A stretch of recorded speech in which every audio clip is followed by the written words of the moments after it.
Hello everyone, welcome to Star IQ. Star IQ के video platform पे आप सभी का बहुत बहुत स्वागत है। प्यारे दोस्तों, आज 28 फरवरी 2023 के हरियाणा करंट अफेयर इस पर्टिकुलर वीडियो में हम जानने वाले हैं। ये इस महीने का आखिरी वीडियो है और हम लोग जिक्र करेंगे कल एक नए महीने का और कोशिश करेंगे पूरे महीने के इंपॉर्टेंट करंट अफेयर का एक वीडियो आप लोगों के आगे लेके ज़रूर आएँ और के अलावा बजट से रिलेटेड भी इंपॉर्टेंट क्वेश्चन आपको ज़रूर पढ़ा पाऊँ मैं। सो आइए सेशन की शुरुआत करते हैं। प्यारे दोस्तों, कल आपसे एक सवाल किया था, उसका सही जवाब क्या होगा? हरियाणा में कहां पर मेट्रोपॉलिटन डेवलपमेंट अथॉरिटी स्थापित किया जाएगा? खैर, ये क्वेश्चन तो बहुत ज़्यादा इंपॉर्टेंट है ही, क्योंकि मैंने आपको पढ़ाते समय भी कहा था कि हरियाणा के अंदर अब चौथा मेट्रोपॉलिटन डेवलपमेंट अथॉरिटी एरिया स्थापित होने वाला है, जो कि सोनीपत में। ये एक तो गुरुग्राम में है और दूसरा फरीदाबाद में है, तीसरा पंचकुला में हाल ही में बना था और चौथा सोनीपत में बन रहा है। अच्छा, अभी सोनीपत में एक इम्पॉर्टेंट बात हुई थी। क्या उत्तर भारत का जो पहला आपका एक स्टेशन है, Vande Bharat express railway station बना है, या यूँ कहिएगा वंदे भारत कोच के निर्माण होंगे यहाँ पे। तो वो कहाँ पे होंगे? वो सोनीपत में ही होंगे, याद रखना आप लोग। सोनीपत का गांव कौन सा? सोनीपत का बड़ी गांव है, 185 एकड़ है और 181 एकड़ है और 585 करोड़ का लगभग जो है ना बजट इसके ऊपर आया है। ऐसे उत्तर प्रदेश का रायबरेली में भी जो ना ये कोच बनेंगे, याद रखना आप लोग। और इसके अलावा ये सोनीपत के बड़ी में भी ये कोचेस बनेंगे वंदे भारत के। अच्छा, इसके अलावा आपको पता है ना वंदे भारत के कोचेस वैसे कहाँ बनते हैं? ये चेन्नई के अंदर बनते थे initially, Chennai integral coach factory में।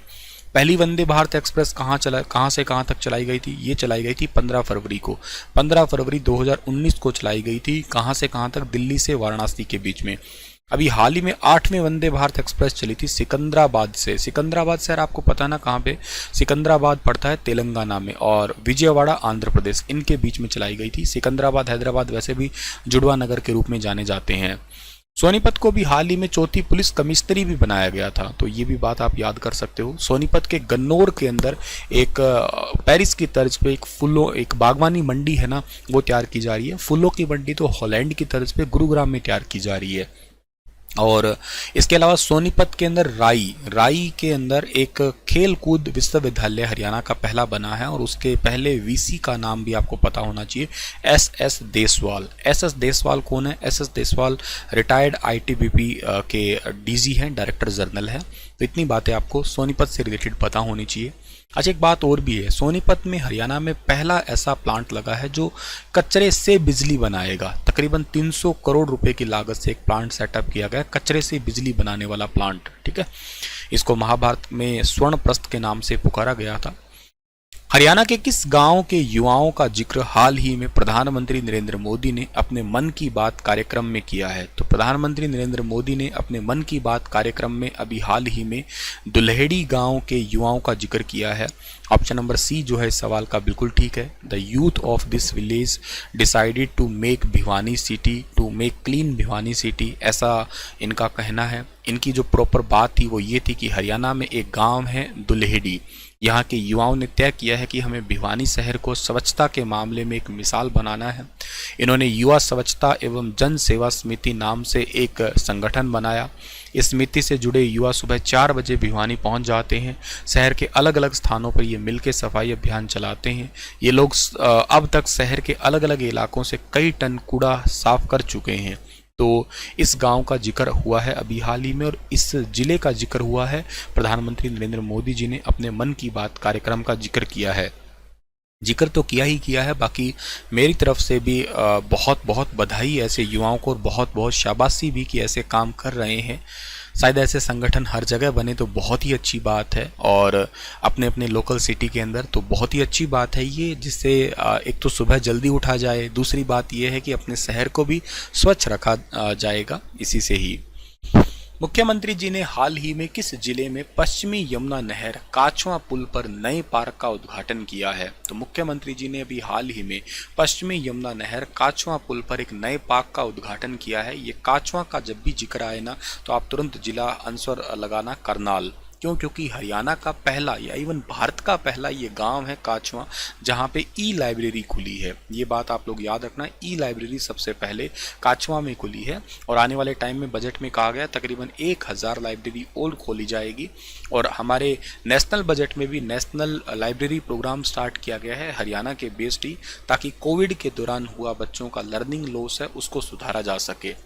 तो स्मार्ट सिटी करनाल पश्चिमी यमुना नहर काचवा पुल के नजदीक पार्क का उद्घाटन मुख्यमंत्री जी ने किया है। के साथ में माननीय शहरी स्थानीय निकाय मंत्री कमल गुप्ता और के अलावा सांसद भी करनाल से संजय भाटिया यहाँ पे शामिल थे। इसके अलावा रेनू बाला गुप्ता भी यहाँ पे, जो कि महापौर है नगर निगम करनाल की। और करनाल से एक जिक्र करूं तो मुझे हमेशा करनाल से एक इंपॉर्टेंट योजना याद आती है। 23 फरवरी के दिन स्टार्ट हुई थी ये योजना, 23 फरवरी 2022 को ये योजना स्टार्ट हुई थी और इस योजना का नाम है पद्मा। पद्मा का फुल फॉर्म है program to accelerate development for MSME advancement का शुभारंभ किया था। इस योजना से 2500 करोड़ रुपए का इन्वेस्टमेंट आने का अनुमान लगाया गया। और किस लिए स्टार्ट किया गया?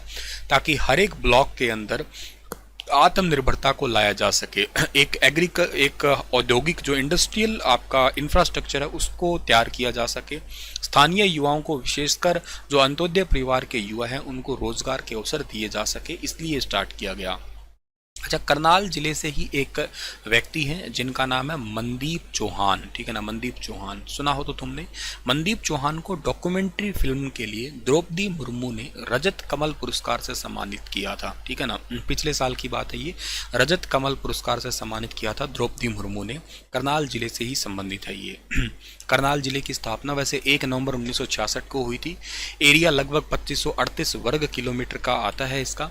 कर्ण नगरी से कहते हैं, धान का कटोरा कहते हैं, एग्रो हब भी कहते हैं, हरियाणा का पेरिस भी कहलाता है।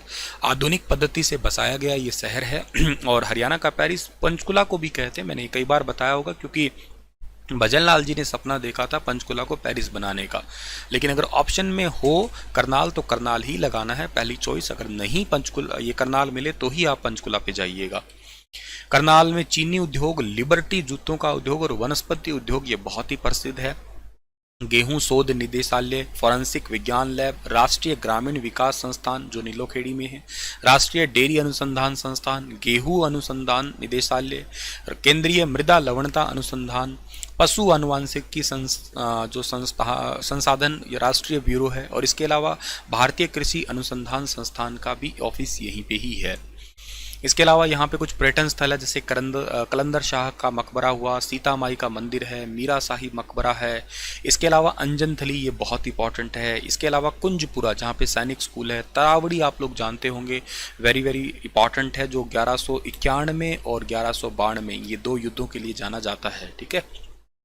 उत्तर भारत का पहला एटॉमिक प्लांट इनमें से कौन सा बना है? उत्तर भारत का पहला एटॉमिक प्लांट जो है ना वो इनमें से कौन सा बना है? तो उत्तर भारत का पहला एटॉमिक प्लांट जो है ना ये बना है गोरखपुर, जो कि हरियाणा के अंदर, और हरियाणा के अंदर एक जिला जिसका नाम है फतेहाबाद, और फतेहाबाद के अंदर गोरखपुर, ठीक है ना, गोरखपुर। यहाँ पे जो है ना ये उत्तर भारत का पहला आपका, वैसे तो उत्तर भारत का पहला टेक्निकली तो नहीं कहा जा सकता क्योंकि राजस्थान इससे पहले, राजस्थान का रावत भाटा इससे पहले है, और इसके अलावा जो उत्तर प्रदेश का नरोरा है वो भी इससे पहले सेटअप हो चुका है। बट फिर भी पीआईबी ने कहा है, प्रेस इन्फॉर्मेशन ब्यूरो का न्यूज़ आया है कि उत्तर भारत का पहला ये प्लांट बना है, तो हम मान लेते हैं कि ये पहला ही होगा। ऐसे तो टेक्निकली देखा जाए तो ये तीसरा बन रहा है। और इसके अलावा जो है ना और भी हैं हमारे भारत में कुछ प्लांट जो आप लोग इस मैप में देख सकते हैं जो इंपॉर्टेंट है आपके ये, ठीक है ना।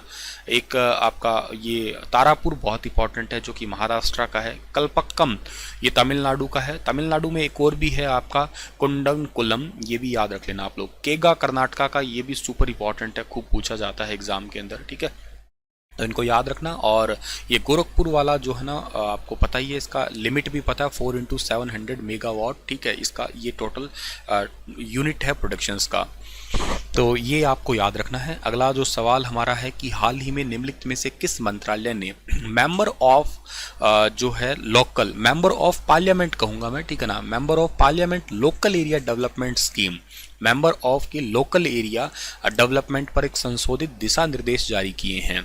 मेंबर, इसको इंग्लिश में कह सकते हो आप लोग, member of parliament local area development scheme पर संशोधन किया है। इसको शॉर्ट फॉर्म में पता क्या बोलते हैं,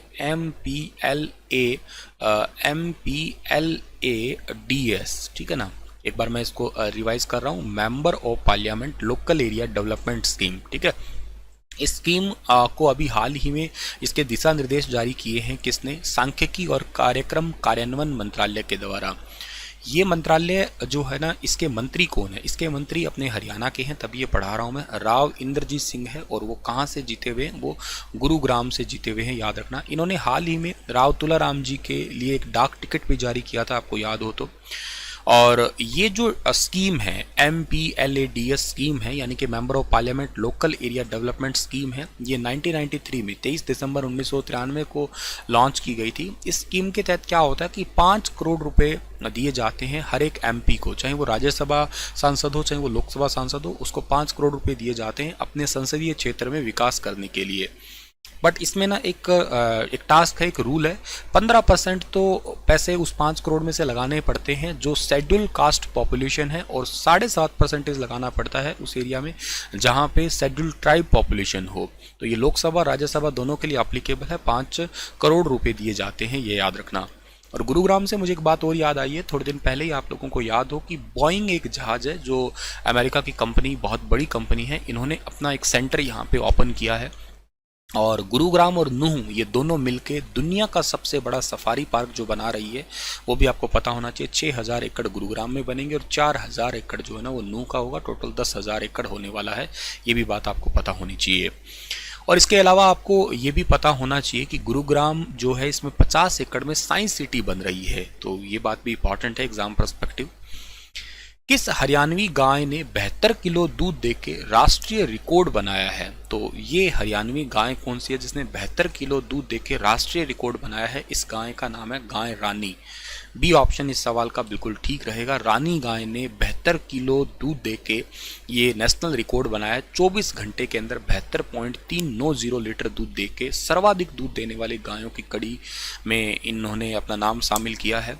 2018 में जो है ना, ये पहले हॉल्स्टन फ्रीजियन नस्ल की गाय जो है ना 70.40 या 70 किलो 400 ग्राम जो है ना ये दूध देके एक रिकॉर्ड कायम किया था, जिसको अभी हाल ही में इसने ब्रेक किया है। कुरुक्षेत्र के किसान जिनका नाम है पोरस मेहला और सम्राट सिंह, इनकी ये गाय है, कुरुक्षेत्र की है, हॉलिस्टियन फ्रीजियन की ये गाय है, ये भी आपको पता होना चाहिए।